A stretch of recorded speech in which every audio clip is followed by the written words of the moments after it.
안녕하세요. 유순복입니다. 반갑습니다.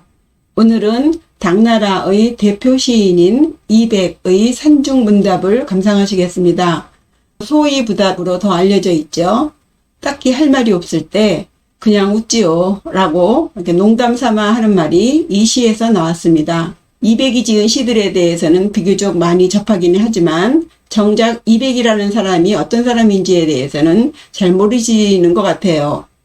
소위부답이라는 시를 통해 이백이 과연 어떤 사람인지 알아보는 시간이 되시길 바랍니다. 먼저 시부터 읽고 시작하죠. 산속에서의 대화. 나에게 왜 벽산에서 사느냐고 묻는데 웃으며 답하지 않지만 마음은 절로 한가롭다네.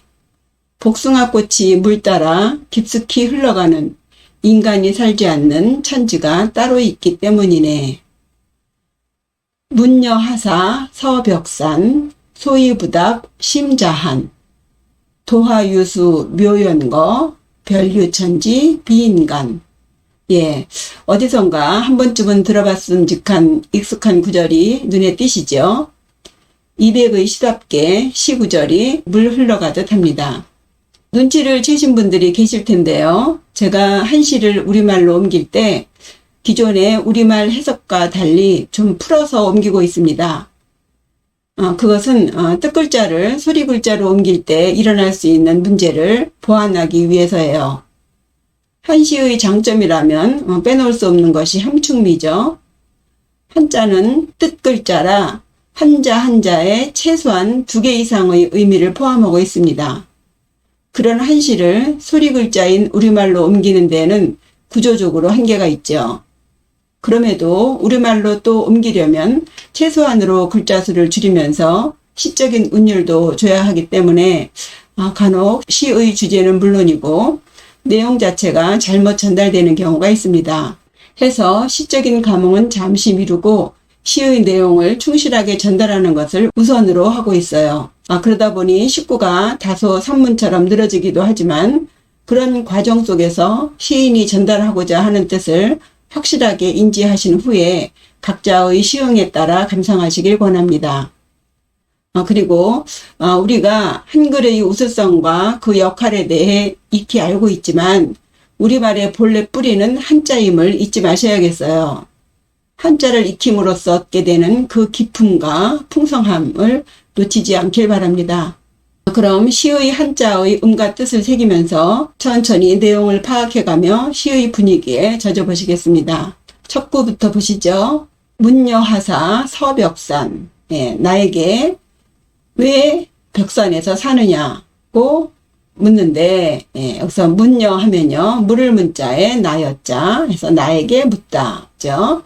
누가 묻는 것일까요? 어떤 판본에는 제목이 산중 답속인이라 해서 산중에서 속인에게 답하다 로 되어 있습니다. 여기서 속인이라면 속가에 사는 사람, 즉 세속인이 되겠죠. 산속에 있는 사람이 속인의 질문에 답하는 형식으로 쓰인 문답시입니다. 물론 주인공은 이백이겠죠. 하사, 무엇 하 일사자 해서요. 무슨 일로, 왜입니다. 그 다음에 서벽산이죠. 요 서자는 살서자예요. 서식지라고 들어보셨죠? 나무 목자에 잡을 쳐 자의 합자입니다. 여기 잡을 쳐자는 안의 첫자지요. 원래는 그 안의 첫자가 빗자루 율자, 붓 율자죠. 그 율자에 계집녀 해서 여자가 빗자루를 들고 있는 모양을 글자화한 것이에요. 근데 거기서 잡는다는 뜻을 따서 새가 나무에 앉으려면 나뭇가지를 잡겠죠. 그런 의미로 쓰였습니다. 그래서 깃들다 혹은 보금자리인데요. 동사로는 살다는 뜻으로 또 쓰입니다. 그 다음에 벽산이 있는데요. 이 벽자는 보석, 호박 있죠? 보석이요. 그 호박 벽자에 돌석자의 합자입니다. 그래서 푸른 빛을 띠는 옥 벽자예요. 매산자죠. 옛날에는 금보다 옥을 더 찼다고 하죠. 지금도 비싼 옥은 금과 비교할 수 없답니다. 해서 벽산 하면은 푸른 옥빛이 나는 산인데요. 여기 이 벽산은 실제로 이백이 20대에 고향을 떠나서 유랑할 때 한 10여 년간 머물렀던 하북성 알륙에 있는 산 이름이라고 합니다.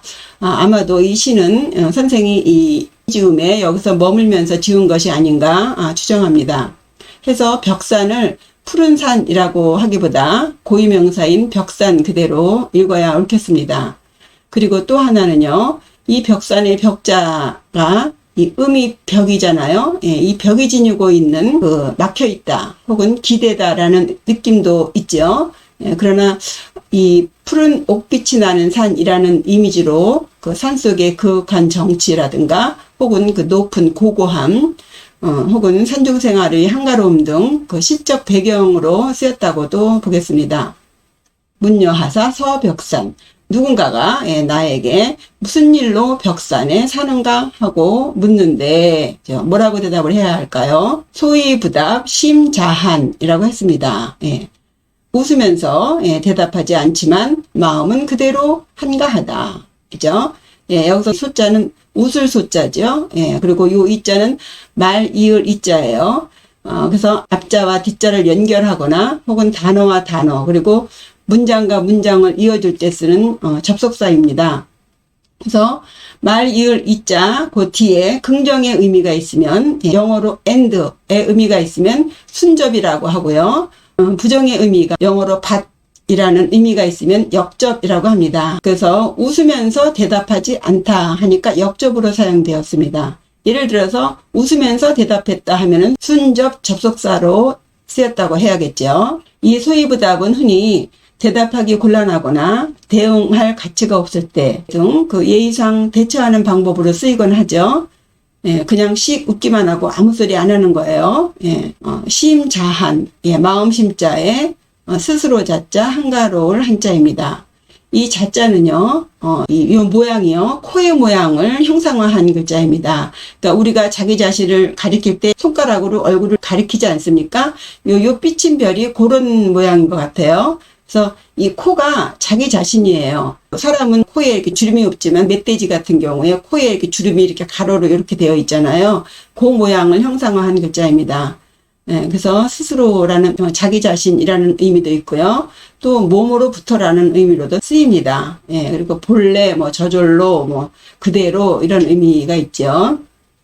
그 다음에 한가로울 한자는요.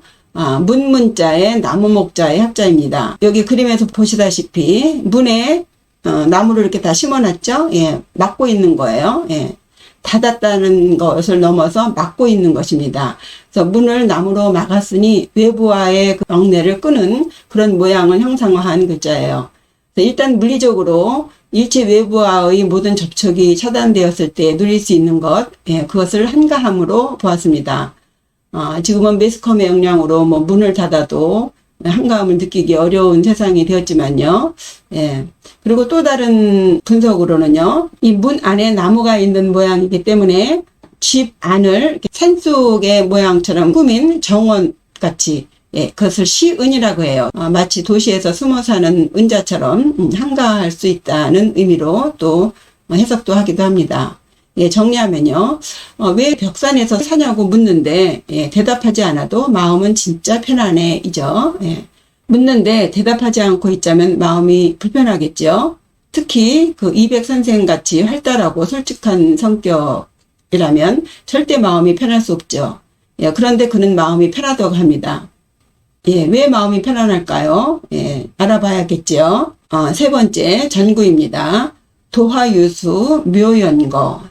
예, 복숭아꽃이 흐르는 물 따라 깊숙하게 흘러간다는 뜻입니다. 복숭아 도자에 꽃하자, 흐를 유자, 물수자죠. 예, 이 흐를 유자와 이 구의 맨 끝자, 이 겉자와 합해서 흘러간다가 됩니다. 어떻게? 묘연하게요. 예, 이 묘자는 아득하다 혹은 깊숙하다는 의미가 있어요.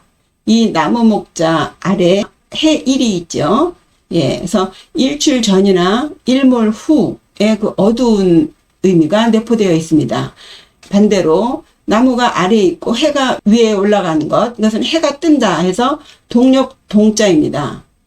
재밌죠?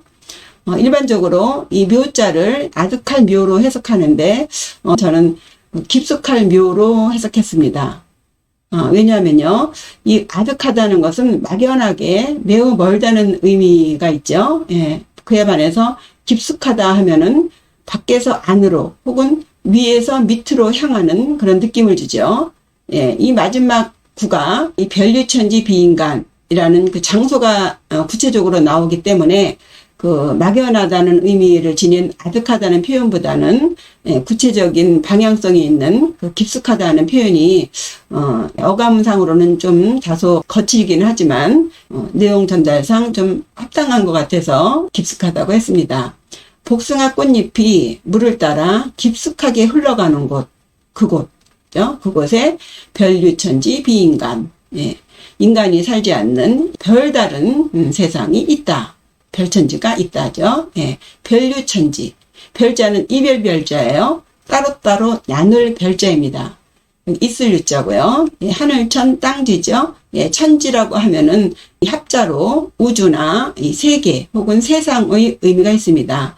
그래서 따로 어떤 세상이 있다. 예, 어떤 세상이 비인간, 예, 인간이 살지 않는, 이 빗자는 안일 빗자고 사람인자, 사이 간자입니다. 인간이 살지 않는 그런 세상이 따로 있다. 예.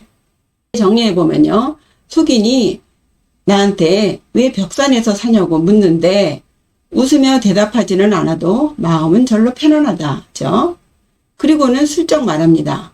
복숭아꽃이 물을 따라 깊숙하게 흘러가는 곳에 인간들이 살지 않는 세계가 따로 있거든. 그래서 내가 이 벽산에서 사는 거지. 라는 것이에요. 예, 어떠신가요? 내용이 일단 충분히 전달되었겠죠. 내가 벽산에서 사는 이유는 다른 거 아니야. 여기에 별천지가 있기 때문이야. 이거예요. 예. 보셨다시피 이 시는 문답 형식으로 쓰여졌고요. 예, 한 구가 7자인 4개의 구로 이루어진 칠원절구입니다. 그리고 첫 번째 구에 매산자, 두 번째 구에 한가로울 한자, 마지막 구에 사이간자로 해서 종성의 니은자를 운으로 맞춘 근체 시입니다. 이 시도 어느 시처럼 그냥 읽으면 멋진 산중 한담처럼 술 한잔 앞에 놓고 노가리 풀기 딱 좋은 시 같죠. 그러나 역시 만만한 시가 아니겠죠. 첫 번째 구 기구부터 보시겠습니다. 문여하사 서벽산. 나에게 왜 벽산에 와서 사는가 물었죠. 첫 구부터 꽝 때립니다. 좀 리얼하게 말하면 앞뒤 좌우 배경 설명 없이 다짜고짜 나한테 왜 벽산에서 사냐고 묻는데 말이야. 이거예요. 이백답죠. 당당하고 자신만만하고 군더더기 없이 화끈합니다. 좋아요. 멋집니다. 우물쭈물하지 않아요. 바로 돌직구예요. 돌려 말하지 않는 이백의 성품을 짐작해 보세요. 그리고 또 하나 짐작하게 되는 것이 이백은 이런 벽산 같은 곳에서 살 사람 같지 않은가 봅니다. 제3자인 숙인이 봐도 그렇고 스스로 이백 자신이 생각해도 그렇고 해서 왜 사냐고 묻는 숙인은 이렇게 말하는 것 같아요.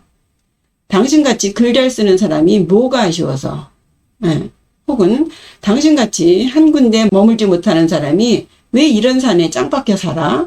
이거예요. 도대체 이유가 뭐야? 혹시 이백은 실제로 이런 질문을 많이 받았을까요? 아니면 스스로 이 벽산에 사는 것에 대해 뭔가 주장하고 싶거나 혹은 변명이라도 하고 싶은 것이 있을까요? 누가 봐도 이백은 산속에 들어앉아 사는 것을 좋아하는 사람이 아닙니다. 집돌이가 아니에요. 좋든 싫든 누구라도 만나서 술로 풀든 시로 풀든 푸는 사람이지 들어앉아서 머리를 쥐어뜯으며 괴로워하는 그런 스타일이 아닙니다. 그런 이백이 벽산에 살고 있으니 궁금하겠죠? 왜 사는 거야? 그죠? 어쩌면 그 상대가 궁금해하는 것보다 이백이 자기가 벽산에서 사는 이유를 더 말하고 싶어 하는 것 같아요. 그러나 자신이 대놓고 말하기에는 좀 그런가 보죠. 해서 상대가 질문하는 형식을 취해서 자기가 왜 이 벽산에서 사는지를 말하려고 하는 것 같아요. 그는 왜 벽산에서 살까요? 그의 생애와 함께 그가 생존했던 당나라 때의 종교적 혹은 사회적인 배경을 통해서 짐작해 봐야겠습니다. 이백의 아버지는 이 객이라 불리는 타간 사람이에요. 예, 요 객자가 손님 객자죠. 예, 본래 중앙아시아계 사람인데 촉당으로 기화한 사람이라고 추정합니다. 그리고 이 이씨라고 하는 성도 그 당시 사회가 문벌을 중시하는 그런 시대였기 때문에 그 시대적 요구에 따라 당 황제의 성인 이씨로 바꿨을 것이라고 하네요. 예, 대략 200 아버지의 성품을 짐작하실 수 있을까요? 주어진 대로 사는 사람은 아닌 것 같아요. 어쨌든 무역 상인인 아버지를 따라 이백은 어린 시절부터 많은 곳을 돌아다니게 됩니다. 그때 방랑벽이 생겼나 싶게 그는 평생 유랑 생활을 하며 지내요. 5살에 그 현재의 사천성이라고 하는 곳에 정착을 하는데 당시 출세하는 방법으로는 글을 잘 써서 권세가에게 발탁되거나 혹은 과거 시험에 붙거나 혹은 도교의 도사가 되거나 아니면 정계에 끈이 닿아 있는 도사들과 어울려서 그들의 추천서를 받거나 입니다. 여기에 맞춰 아버지의 관리가 들어갔겠죠. 예, 선생이야 글재주는 타고났으니 관직 등용이 그리 어려울 것 같지는 않은데요. 당시는 엄격한 신문제 사회였기 때문에 과거 시험이 있었지만 그것은 검문세가의 자제들에게 한정되었죠. 선생의 애매한 신분으로는 어림도 없어요. 또 타관에서 온 사람이니 인맥과 백도 없어서 붙어봤자예요. 결국 벼슬을 하려면 도사가 되거나 도사에게 선택되어야 합니다. 그래서 그의 아버지는 선생에게 어려서부터 도교 관련 공부를 시킵니다. 사실 도사가 되는 것은 습속에 살면서 세속과 인연을 끊는 것이지만 당시 도교 공부는 벼슬을 하기 위한 수단의 하나로 이용되었습니다. 어찌되었든 선생의 기본 사상은 도교가 딱 자리 잡고 있어요. 그러다 보니 도교와 관련된 불교 공부는 패키지였겠죠. 불교에도 많은 관심을 가졌다고 합니다. 그리고 무엇보다도 관리가 되는 것이 유일한 꿈이었던 세상에서 유교 경전 공부는 필수였겠죠. 이것이 그에 대한 오해를 불러일으키는 부분이에요.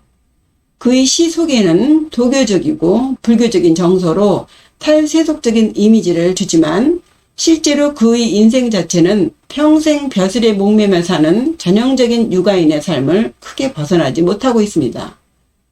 어느덧 청년이 된 그는 본격적으로 관리가 되기 위해 구직에 나섭니다. 유교 경전을 공부하면서 세상을 경영할 계획도 나름 세웠을 것이니 이제 고향을 떠나 많은 문인 사대부들과 교류하며 자신의 재능을 알아봐줄 사람을 찾으면 돼요. 그러나 그의 철저한 공무원 취직 계획에도 불구하고 그의 구직은 번번이 실패합니다. 관리가 되기에는 좀 문제가 있는 것 같아요. 선생 말로는 당 황실의 먼 친척벌이라고 주장하지만 그건 믿을 수 없는 정보고요. 무엇보다도 그의 성품이 좀 문제가 되는 것 같아요. 좋게 말하면 자유인이지만 달리 말하면 방랑기질이 있는 아나무인이에요. 칼을 차고 다니면서 검술사 흉내도 내고요. 자신이 사람을 몇 명 죽인 적이 있다고 공공연하게 말하고 다니기도 합니다. 그러니 글재주가 뛰어난들 그와 엮이기를 좋아하는 관리는 없었을 것 같아요. 육아인스럽지 않잖아요. 절대 벼슬이 쉽지 않겠죠. 애초부터 그는 관리 묻기는 아니었던 것 같아요. 그럼에도 선생은 과거 시험조차 치를 수 없는 그 현실을 한스러워했겠고 자신을 몰라주는 세상에 절망하면서도 또 어수선한 시국을 바로잡을 생각에 한껏 마음을 부풀렸을 것 같아요. 많은 돈을 탕진해가며 검문세가들을 만나고 산천을 떠돌며 협객들과도 어울리면서 혹은 산에 들어가 선술도 닦으면서 구직을 위한 스펙을 하나하나 쌓습니다. 이제 그가 왜 벽산에서 살고 있는지 아시겠죠? 그는 벼슬을 위해서 구직을 위해서 벽산에서 사는 거예요. 그렇게 선생이 벽산에 사는 이유를 너도 알고 나도 알고 다 알아요. 그런데 이 선생은 새삼스럽게 자기가 왜 벽산에서 사는지 그것을 말하고 싶은가 봐요. 그런데 차마 낯간지러워서 스스로 말을 못하는 거죠. 그래서 마치 상대가 궁금해서 묻는 것처럼 그런 형식을 빌린 거죠. 두 번째 승구 보시면요. 소위부답 심자한 웃으며 대답하지 않지만 마음은 그저 한가롭다. 벽산에서 사는 이유를 말하고 싶은데 자기 입으로 말하기에는 좀 멋쩍은가 봐요. 해서 상대가 물었다. 물었으니 대답해야겠다죠. 그런데 선생은 웃으며 답하지 않는다. 재밌죠? 선생의 성격이 어떤지 짐작이 가실까요? 굉장히 솔직한 사람인 것 같아요. 물론 처음의 목적은 벼슬을 구하기 위해서 스펙 쌓기로 벽산에 와서 공부를 하게 되었는데, 공부를 하다 보니 불교 공부도 하게 되고 선술도 하고 수행도 하고 뭔가 얻은 것이 생겼나 봅니다. 그렇겠죠? 그것이 무엇일까요? 그것을 말하고 싶어 죽겠습니다. 그런데 정작 본인 입으로 말하기는 좀 쑥스러운가 봅니다. 해서 소이부다, 웃으며 대답하지 않는다입니다. 좀 빼고 있는 거죠. 그런데 뭔가 여유가 느껴지죠. 뭘 얻은 것 같아요. 무엇일까요?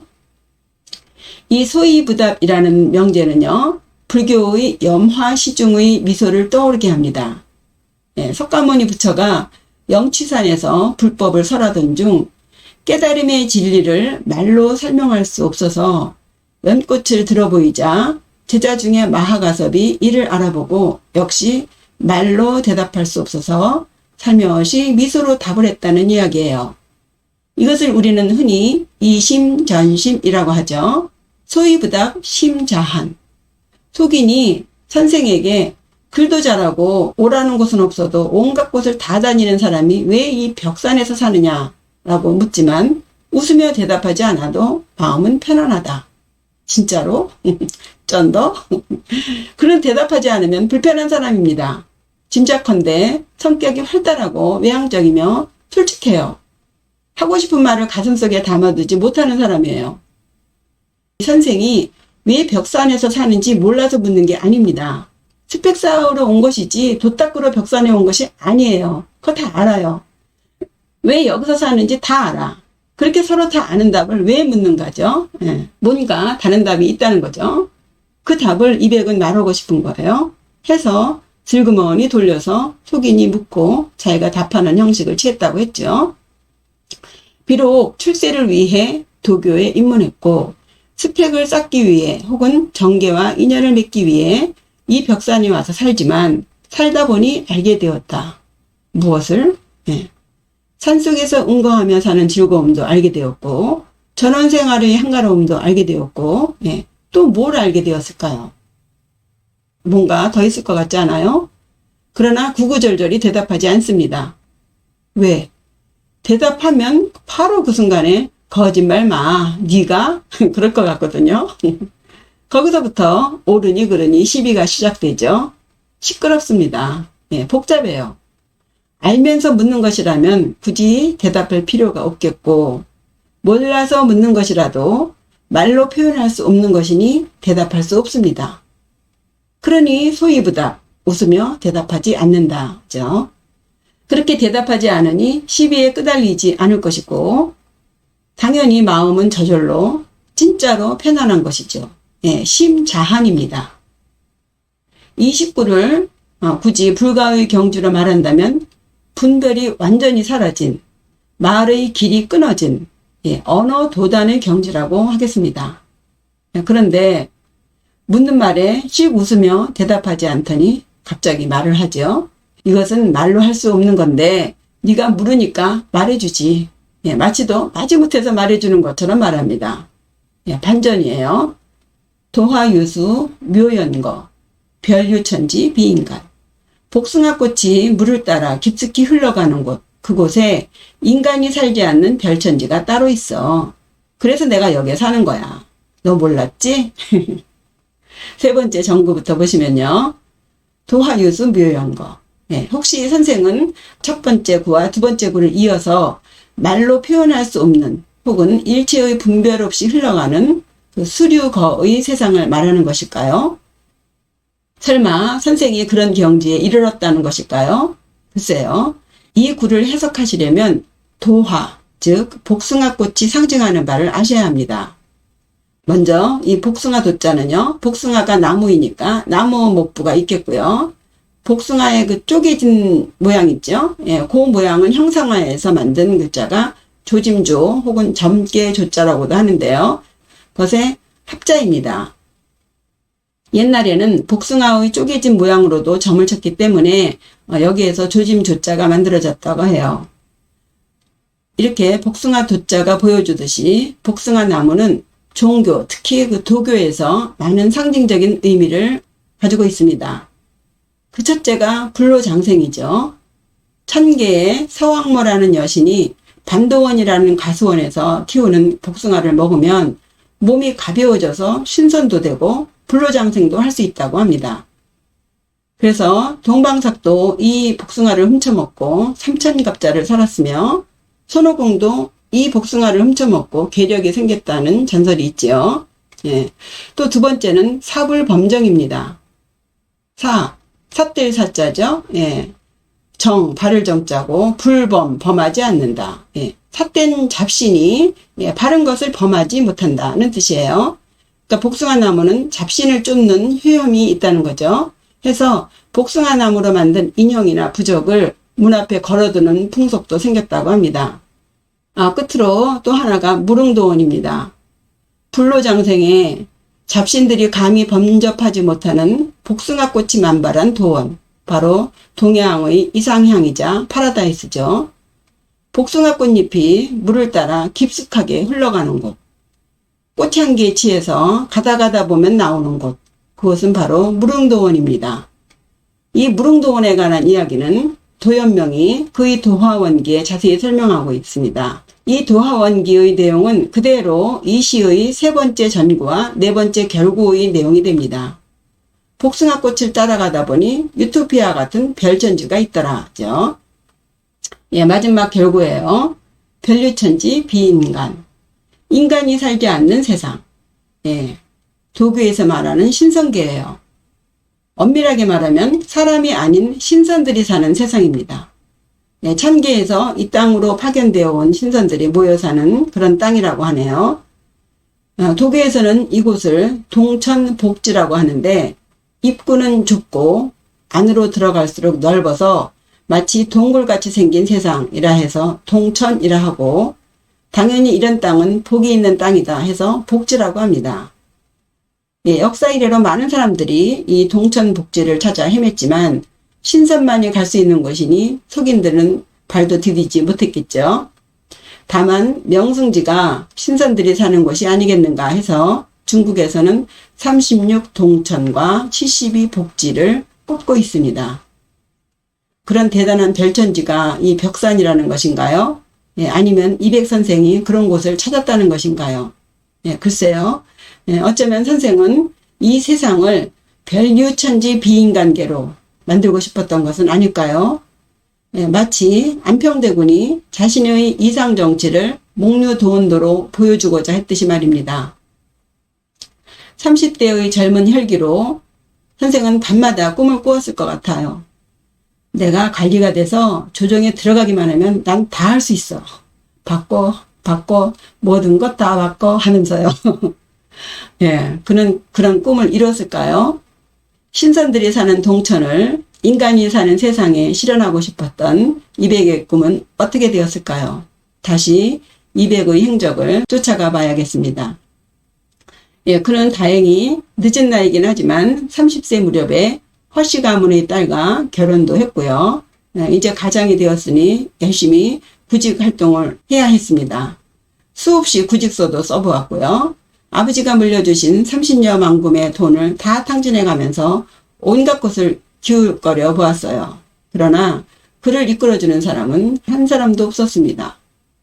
신선을 꿈꾸며 붕새처럼 날고 싶은 그 열정을 받아주는 세상은 어디에도 없었어요. 그가 바라는 별천지의 꿈은 점점 잊혀지고 낭인처럼 돌아다니며 얻은 것이 있다면 오직 가난과 병이었습니다.